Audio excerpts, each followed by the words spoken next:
Yeah, okay, Pastor Darren. You've just made a dog. That's right. Yeah. I was just wondering if you can make a poodle. A poodle. Yeah. I think I can make a poodle. I reckon that would be a tricky one.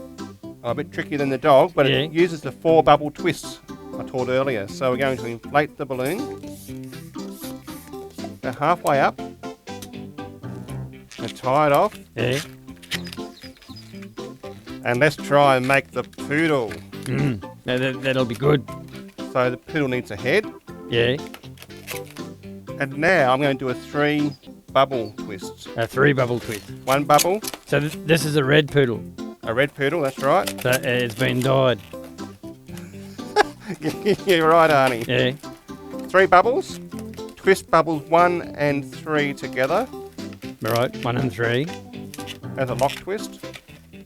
And there you have a poodle head. A poodle head.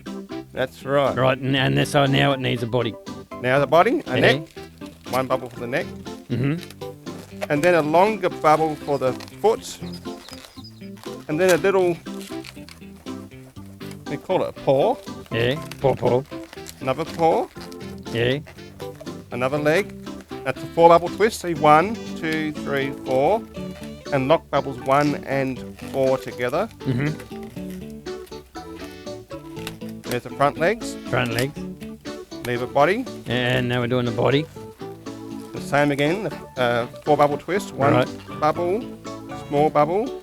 Small bubble. Big bubble. Twist those 2 together. It's a lock twist. Then force the air through the swan through the end of the balloon to sculpt the tail. All right. Just like you did the swan. That's right. And there's a poodle. That's a good looking poodle. Yeah. Pretty good.